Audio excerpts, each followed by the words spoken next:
Durante siglos la guerra funcionó con muchísimas menos reglas. Y para entender por qué muchos líderes mundiales pueden ser investigados por esto, tenemos que retroceder en el tiempo. Cuando hablamos de derecho penal internacional, muchas personas piensan automáticamente en genocidio, pero uno de los delitos más actuales y posiblemente más visuales hoy son los crímenes de guerra. Durante siglos, la guerra fue algo brutal. Y cuando digo brutal, hablo de ciudades arrasadas, prisioneros ejecutados, civiles completamente desprotegidos y una lógica donde prácticamente todo parecía permitido si ganabas. Pero el mundo comenzó a cambiar cuando la violencia comenzó a escalar de formas inigualables. Para ello hablemos de Solferino. En 1859 ocurre una batalla en Italia llamada Solferino, donde miles de soldados quedaron abandonados en el campo de batalla, sin atención médica, sin asistencia. Muchos murieron lentamente. Un empresario suizo llamado Henry Dunant presenció toda esa escena y quedó completamente impactado. Él escribe un libro contando todo el horror y propone algo revolucionario para la época, que incluso en la guerra existan reglas mínimas de humanidad. Y ahí es donde en 1864 aparece el primer convenio de Ginebra, que decía que los soldados heridos debían ser protegidos, que el personal médico no podía ser atacado y que hospitales o ambulancias debían ser respetados. Ya sé, parece básico hoy, pero en ese momento fue revolucionario. Y después llega la Primera y la Segunda Guerra Mundial, y la violencia escala a niveles completamente nuevos. Entonces, en 1949 se amplían los convenios de Ginebra. Tenemos el convenio número 1, que protege heridos y enfermos en combate terrestre,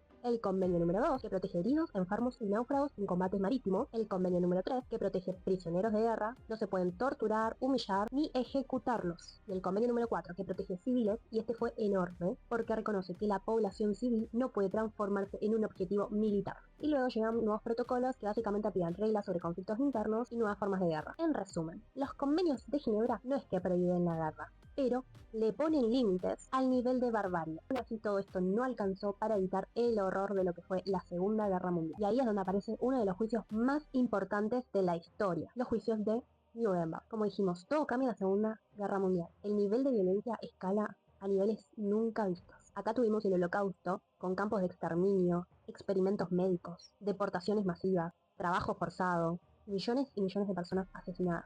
Y ahí el mundo se enfrenta a una pregunta histórica. ¿Qué hacemos con quienes diseñaron esto? Y ahí nos tenemos que ir a 1945, cuando se crea el Tribunal Militar Internacional de Nuremberg. Por primera vez en la historia, líderes políticos, militares, funcionarios nazis, iban a ser juzgados internacionalmente. Muchos intentaron defenderse diciendo algo muy conocido: solo obedecíamos órdenes. Y ahí es donde Nuremberg deja algo histórico. Obedecer órdenes no te libera automáticamente de la responsabilidad. Y ahí es donde nace la responsabilidad penal individual. Los estados no cometen los crímenes, pero las personas sí. Y aparecen tres categorías: crímenes contra la paz, crímenes de guerra y crímenes contra la humanidad. Todos estos principios que nos dejó Nuremberg son la base del derecho penal internacional moderno. Y muchas décadas después viene el Estatuto de Roma, que crea la Corte Penal Internacional. El artículo 8 del Estatuto de Roma regula específicamente los crímenes de guerra. Para que haya un crimen de guerra debe existir un conflicto armado, ya sea interno o internacional, debe existir una conducta grave y debe violar normas del derecho internacional humanitario. Entonces, no todo acto violento durante una guerra constituye un crimen de guerra. Y ahora vayamos a un caso real de la Corte Penal Internacional. Thomas Lubanga era el líder de un grupo armado de la República